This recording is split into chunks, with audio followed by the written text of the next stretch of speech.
रो रहे हैं भगवान राम। सीता, अरे सीता तुम कहाँ हो? धरती से गगन तक ढूंढूं रे, धरती से गगन तक ढूंढूं रे, मेरी सिया गई तो कहाँ गई?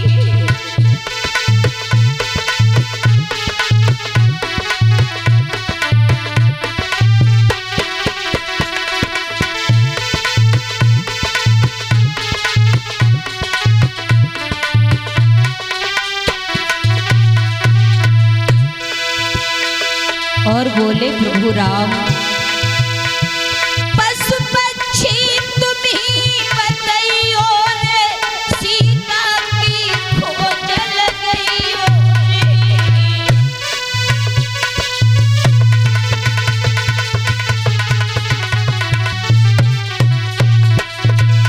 हे सीता,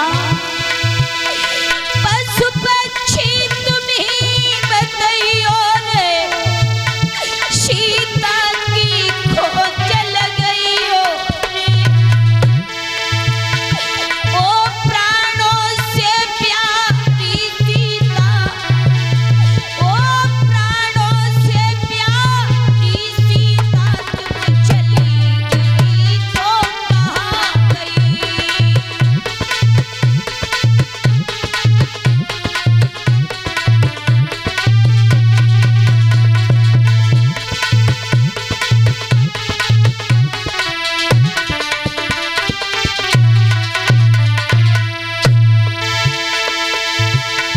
धरती से गगन तक ढूंढूं रे,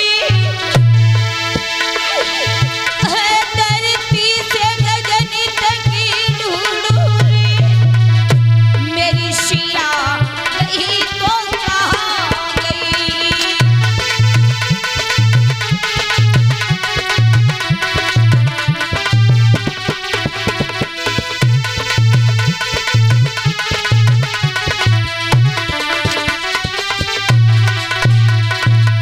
और बोले हैं भगवान राम, भैया लक्ष्मण, अरे भैया लक्ष्मण तुम ही बताओ सीता कहाँ है? लक्ष्मण भैया बोलो बोलो, कुछ तो मुख से बोलो बोलो।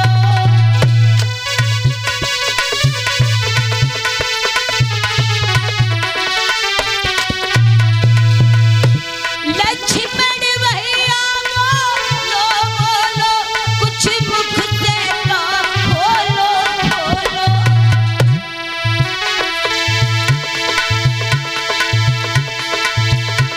ओ देवर भाभी के प्यारे,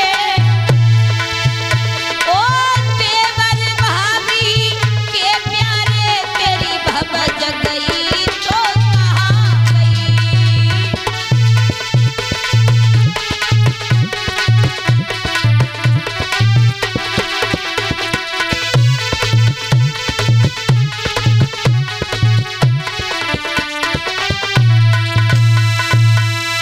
हाय सीता करके भगवान राम वन में भटक रहे।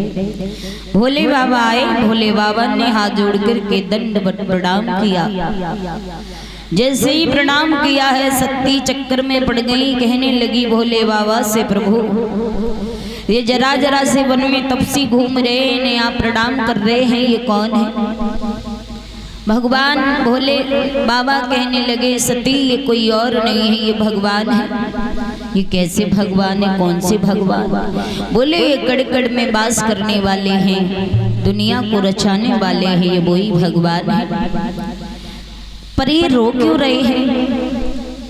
तो कहा इनकी पत्नी सीता जो है उन्हें कोई चुरा ले गया है, इसलिए रो रहे। सती कहने लगी, हंसने लगी, बोले भूतनाथ से, हे प्रभु भगवान है, इनकी पत्नी को कोई चुरा ले गया, लेकिन फिर भी रो रहे। अरे कैसे भगवान है? इन्हें तो मालूम होना चाहिए पत्नी को कौन ले गया, कहाँ ले गया, पर ये रो रहे। मुझे विश्वास नहीं है कि भगवान है, ये भगवान नहीं। बहुत समझाया सती को भोले बाबा ने। पर सती को विश्वास नहीं हुआ। बोली प्रभु हमें विश्वास नहीं, मैं नहीं मानती इस बात को कि ये भगवान है, ये कोई साधारण तपसी हैं। भोले बाबा ने कहा सती जी आप मेरी बात मानिए। सती ने कहा बिल्कुल नहीं। फिर कैसे विश्वास होगा? सती कहने लगी मैं स्वयं इनकी जाकर के परीक्षा लूंगी तब मुझे विश्वास होगा। भोले बाबा कहने लगे सती जी जो संसार की परीक्षा लेते हैं उनकी आप परीक्षा लोगे?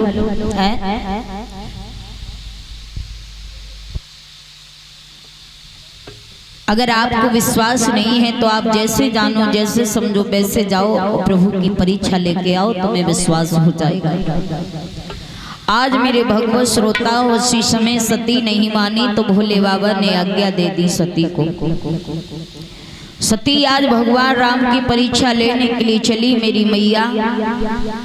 सती ने मन में विचार किया कि कैसे परीक्षा जाकर के लूंगी, क्यों ना सती यानी राम की पत्नी सीता का ही रूप बना लूं। तो सती ने आगे बढ़ करके एकदम से मैया सीता का रूप धारण कर लिया और भगवान राम जहाँ रो रहे, वन में भटक रहे, घूम रहे, वहीं जाकर के पहुंच गई, खड़ी हो गई बीच रास्ते पे। भगवान राम ने देखा तो मुस्कुराने लगे, लेकिन लक्ष्मण की नजर पड़ी तो सोचने लगे भाभी ये खड़ी है लेकिन भैया रोते घूम रहे हैं, क्या कारण है? बड़ी सीता के रूप में सती जी खड़ी हैं। भगवान राम समझ गए, आगे बढ़कर के आए, सती को सीता के रूप में देखा, मुस्कुराने लगे। एक बात कही है सती जी, क्या बात है? आज क्या हो गया जो बियाबान जंगल में अकेली खड़ी हो? प्रभु बोले तुम कहो सती और आज अकेली कैसी आई हो? इतनो तो हमें बताए दियो, भोला को कहा कर आई हो। क्या ज्यादा लड़ाई हो गई जो अकेली चली आई? भोले बाबा को कहाँ छोड़े आई? सती समझ गई कि मैं परीक्षा लेने आई थी और यहाँ पर तो मेरी परीक्षा ली गई है। सती अब तो ये सोच रही है कि जमीन फट जाए उसमें समा जाऊं। भागना चाहती हैं लेकिन नहीं भाग पा रही। चारों तरफ 33 कोट देवी और देवता खड़े नजर आ रहे। अब तो सती आंखें बंद करके घबरा रही हैं, रो रही हैं। भगवान राम ने देखा सती बहुत व्याकुल है। प्रभु ने अपनी माया को रोका और उसी समय सती ने आंखें खोली, कोई दिखाई नहीं दिया। लयन पैन वहां से भागी और भोले बाबा के पास में आ गई। भोले बाबा के पास में जैसे ही सती आई, भोले बाबा ने कहा कहो सती ले आई परीक्षा? सती ने हाथ जोड़ कर के जवाब दिया है नाथ, अरे मैं परीक्षा लेने थोड़ी नहीं गई थी, मैं तो दर्शन करने गई थी भगवान और दर्शन करके आ गई। भोले बाबा ने कहा है सती जी तुम झूठ बोल रही हो। पहली तो गलती तुमने की कि हमारी बात नहीं मानी, और दूसरी गलती ये है कि आप झूठ बोल रही हो। अरे आप परीक्षा लेने गई लेकिन वहां पर तुम्हारी स्वयं भगवान ने परीक्षा ली है। बताओ या मत बताओ पर हमें मालूम सब है। भोले बाबा नाराज हो गए और सती से कहा है सती जी तुमने हमारी बात न मान करके अच्छा नहीं किया, अपने पैरों में कुल्हाड़ी मारी है, तो जाओ, जब तक आप इस शरीर में रहोगी तब तक मैं तुम्हें अपनी पत्नी का दर्जा न देके बल्कि अपनी माँ का दर्जा दे करके रखूंगा। और भोले बाबा ने संकल्प लिया। क्या संकल्प लिया है?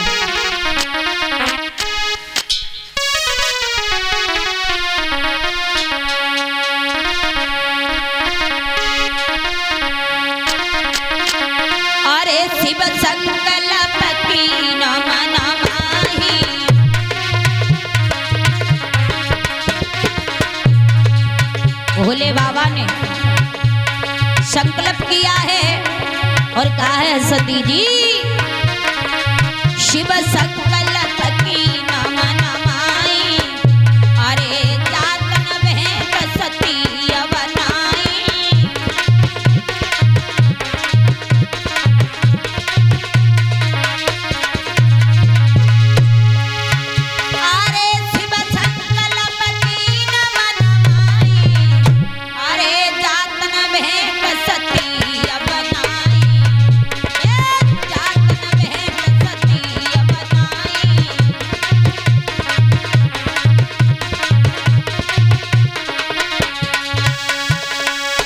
शिव संकल्प की न मन माही और जातन भेंट सती अब नाही।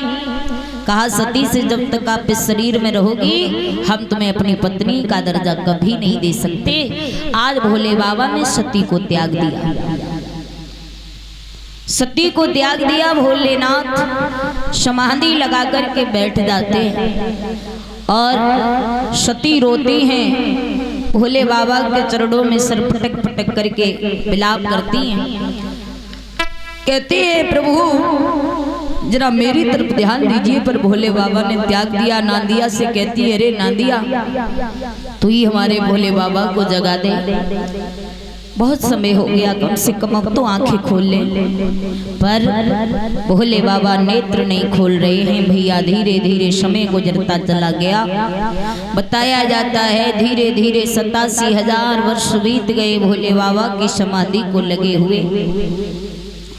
87,000 वर्ष के बाद भूतनाथ की समाधि खुली है और सती ने देखा, बड़ी प्रसन्न हुई, बड़े आराम से फिर कैलाश पर्वत पर रहने लगे। धीरे धीरे समय व्यतीत हुआ। एक दिन सती ने क्या देखा कि सभी देवता विमानों में बैठ के कैलाश पर्वत पर जा रहे हैं। सती ने ये देखा तो भोले बाबा से बोली प्रभु ये विमान कहाँ जा रहे हैं और ये सब देवी देवता कहाँ जा रहे हैं। तो भोले बाबा ने कहा तुम्हारे पिता दक्ष प्रजापति ने यज्ञ किया है, उस यज्ञ में ये सभी देवता भाग लेने के लिए जा रहे हैं। सती ने कहा मेरे पिता ने यज्ञ किया, मुझे भी नहीं बुलाया, तुम्हें भी नहीं बुलाया। भूतनाथ कहने लगे सती जी अगर हमें नहीं बुलाते कोई बात नहीं, क्योंकि हमसे तो वो नाराज है। नाराज? तुमसे नाराज क्यों है? हमारे पिताजी तुमसे नाराज क्यों है? भोले बाबा ने बताया सती जी एक बार ब्रह्मा का दरबार लगा था, तुम्हारे पिताजी वहां बैठे हुए थे, वहां पर सभी देवता सभी ऋषि मुनि पधार रहे थे। तो सभी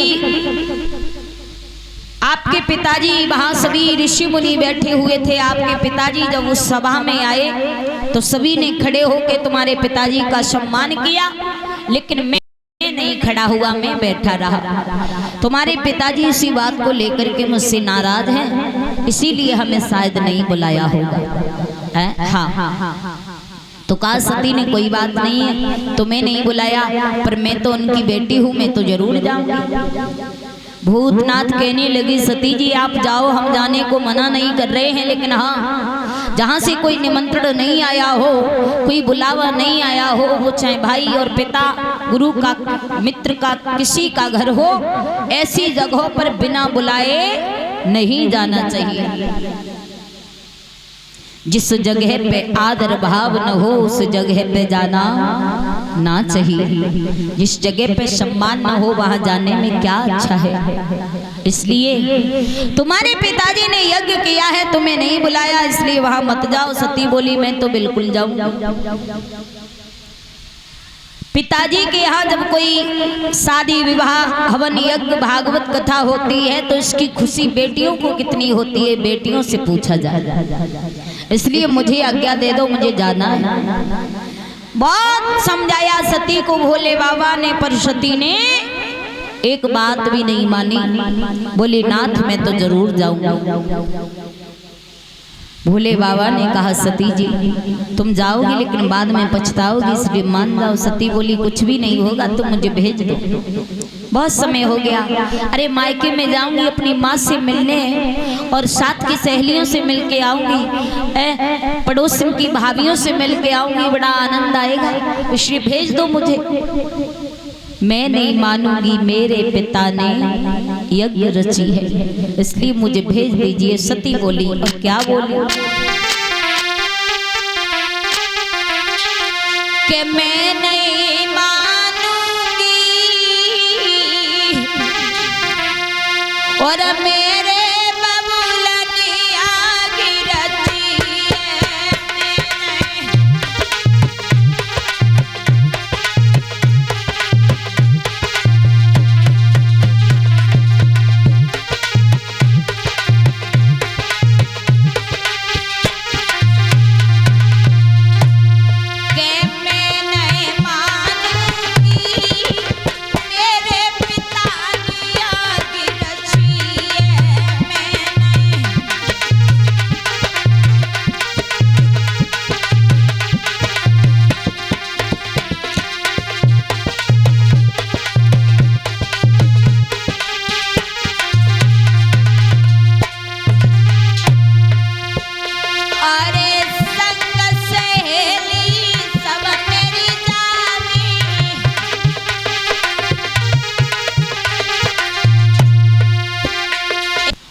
सती ने भोले बाबा से कहा, इसी बीच में 100 रुपए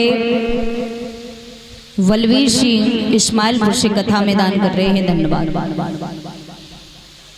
भैया।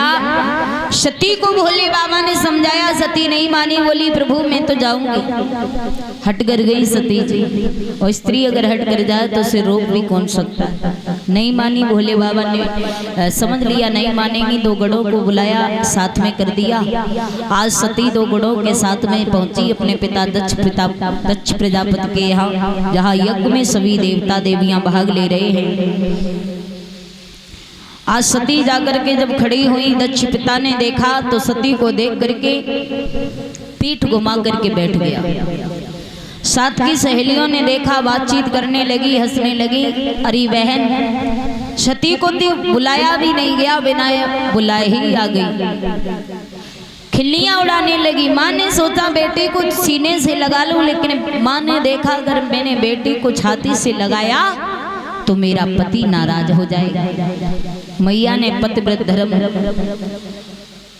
के पीछे अपने बेटी को भी नहीं देखा। सती खड़ी रही। सती ने देखा सब देवताओं का भाग है यज्ञ में, पर मेरे पति का कहीं भाग नहीं है। तो सती को अब अपने पति के कहे हुए वचन याद आने लगे कि मेरे प्रभु ने मुझे अच्छा समझाया, लेकिन मैंने उनकी बात नहीं मानी, और बात न मान करके मैं जबरदस्ती करके चली आई।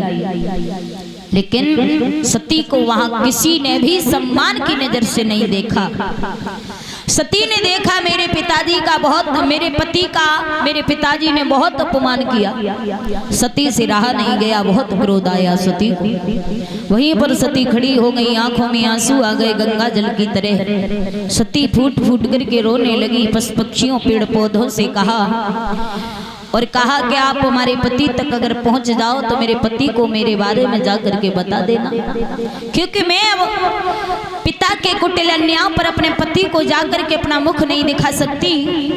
अब मैं लौट करके नहीं जाऊंगी। इतना कह करके सती ने, बताया जाता है, उसी जगह पर क्रोध की ज्वाला में अपने शरीर को जला करके भस्म कर दिया। सती दुनिया छोड़ करके चली गई। अब इधर 2 गढ़ों ने आकर के भोले बाबा को बताया कि सती अब इस दुनिया में नहीं है। तो भोले बाबा ने जब सुना ये समाचार तो बड़े दुखी हो गए कि मैंने सती को बड़े दिन तड़पा तड़पा करके रखा। मेरी सती मुझे बहुत प्रेम करती थी, मेरी सती मुझे छोड़ करके दुनिया से चली गई। भोले बाबा बुरी तरीका से विलाप करने लगे। हाय सती कह करके रोने लगे मेरी माँ। देखिए, इसीलिए कहते हैं कि हर स्त्री को अपने पति की आज्ञा का पालन करना चाहिए। ये कथा हमें सीख देती है, माताओं को सीख देती है कि जो स्त्री अपने पति की बात न मान के और अपनी मनमानी करती है वो हमेशा खून के आंसू रोती। पति अगर कहे कि मायके में मत जाओ तो मत जाओ, चाहे वो सगे तुम्हारे भाई तुम्हारे पिता का घर क्यों न हो, क्योंकि आपका जीवन कटेगा तो पति से कटेगा, न भाई काटेगा न माता पिता काटेगा। अगर जीवन कोई काटेगा तो वो आपका पति काटेगा। इसलिए हर स्त्री का सबसे बड़ा धर्म होता है अपने पति की आज्ञा का पालन करना। पति कहे कि ये मत करो तो मत करो, यहाँ मत जाओ तो मत जाओ। भाई जो स्त्री अपने पति के वचनों पर चलती है वो पति को बड़ा प्यारी होती है ना। और जो स्त्रियां अपने पति की आज्ञा का उल्लंघन करती हैं वो पति के दिल से बाहर निकल जाती है, वो कभी नहीं सुख चैन की जिंदगी जी पाती। इसलिए हर स्त्री को अपने पति की बात मान करके चलना चाहिए। पति जो कहे वो करना चाहिए, पति की आज्ञा का पालन करना चाहिए, यही हर स्त्री का धर्म होता है। आज भोले बाबा रोने लगे हैं और इतने रोए, जटाओं को खोल करके जमीन में मारा। एक वीरभद्र नाम का सूरवीर प्रकट किया और आज्ञा दी कि जाओ दक्ष प्रजापति का यज्ञ विनाश करके आओ। वो वीरभद्र वहां से चला, राजा दक्ष प्रजापति का यज्ञ विनाश करने लगा। जितने भी मंत्री कर्मचारी जो भी थे सभी को मार मार करके वहां से भगा दिया। अंत में दक्ष प्रजापति का सर काट करके उसी यज्ञ कुंड में चढ़ा दिया।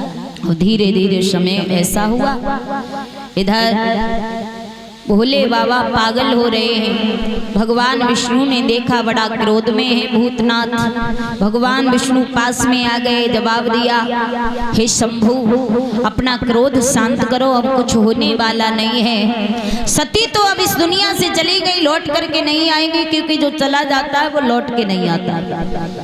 इसलिए धैर्य धारण करो और दक्ष का यज्ञ अधूरा रह गया है, यज्ञ पूरा कराओ। यज्ञ अधूरा ठीक नहीं होता। तो मेरी मैया भोले बाबा को लेकर के भगवान विष्णु दक्ष के यहाँ आए और कहा इनका यज्ञ पूरा कराओ। अब महाराज यज्ञ पूरा कैसे कराएं, क्योंकि दक्ष का ये सर तो पहले से यज्ञ में काट करके चढ़वा दिया। भोले बाबा ने सोचा कि पहले इनका सर लगाया जाए। तो बताया जाता है कि बकरे का सर ला करके दक्ष के धड़ में जोड़ा गया। उसके बाद दक्ष का यज्ञ पूरा कराया भगवान भोले बाबा ने। यज्ञ पूरा हुआ। यज्ञ पूरा होने के बाद महाराज हुआ ऐसा, भोले बाबा ने सती के मृत शरीर को उठा लिया, अपने हाथों पे उठा लिया और उठा करके रोते हुए आगे बढ़ के चले हैं। बुरी तरीका से रो रहे हैं, हाय सती हाय सती हाय सती। सती का मुख देख देख करके भोले बाबा पागल हुए जा रहे हैं। भगवान विष्णु ने ये सोचा और देखा, सोचने लगे अगर भोले बाबा के हाथों में जब तक शरीर सती का मरा हुआ शरीर रखा रहेगा तब तक ये ऐसे ही रो रो करके पागल हो जाएंगे। और ये बिल्कुल सच बात। घर में कोई व्यक्ति मर जाए और जब तक मरे हुए व्यक्ति की लैस घर में रखी रहे तब तक लोग बुरी तरीका से रोते रहते हैं। घर में घर वाले रिश्तेदार बुरी तरीका से रोते, बड़ा दुख होता है शरीर मृत शरीर को देख देख के। और जैसे ही मुर्दा घर से बाहर निकलता है लोगों का आधा दुख दूर हो जाता है। भगवान विष्णु ने देखा कि जब तक इनके हाथों पे मरा हुआ सती का शरीर रखा रहेगा तब तक ये ऐसे ही रोते रहेंगे। तो भगवान विष्णु ने अपनी लीला की और क्या किया प्रभु ने, एकदम से भगवान ने हाथों में चक्र सुदर्शन उठाया और क्या किया है, अरे सोच समझ के प्रभु जी ने और फिर चक्कर लो उठाई रे।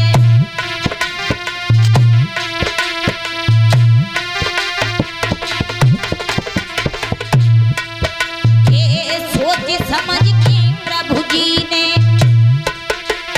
फिर चक्कर लो उठाई रे। और हाथ से चक्कर छोड़ दो मैया पे दो चलाई रे।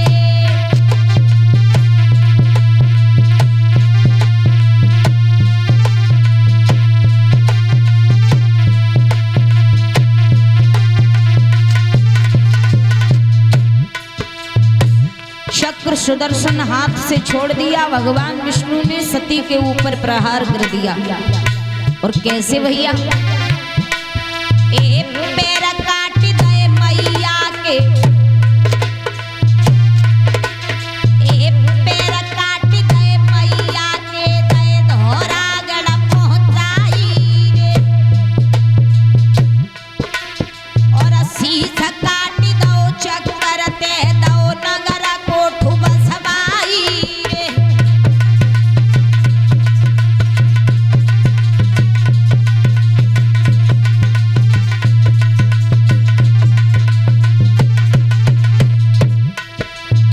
सती के जहाँ भगवान विष्णु ने पैर काट करके डाले मेरी माँ, उस स्थान को धौरागढ़ वाली मैया के नाम से पूजा जाता है। और जहाँ पर सती का शीश काट के डाला उस स्थान को नगर कोट वाली मैया के नाम से जाना जाता है, पूजा जाता है। और आगे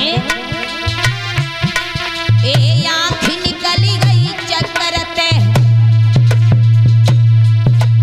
वकी ज्वाला जी बन जाई रे, और उधर काट दो जननी को वैष्णो देवी कहलाई रे।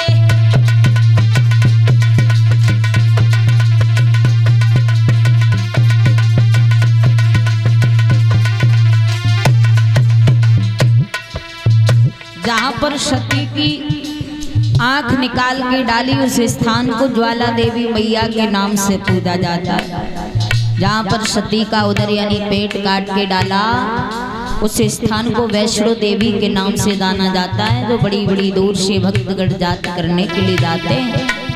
और आगे भैया ए दाई भुजा काट दीनी, ए दाई भुजा काट दीनी ता मंदिर दो बनवाई रे, बेलोनी भवानी निर्मित है तकी पूजा दई करवाई रे।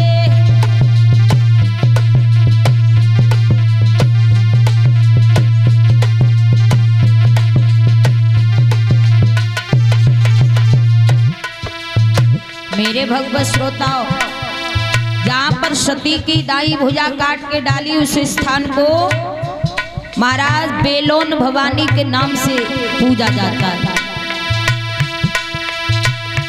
इसी तरीका से भगवान विष्णु ने सती के शरीर के 9 खंड किए, 9। और कैसे? अरे तन के दे 9 खंड बनाई, बेई नव दुर्गा बन जाई।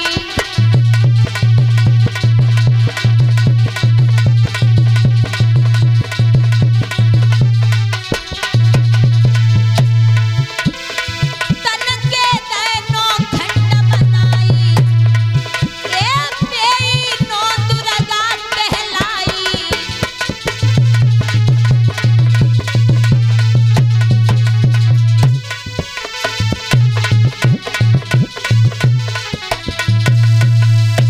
नौ खंड किए सती के शरीर के भगवान विष्णु ने।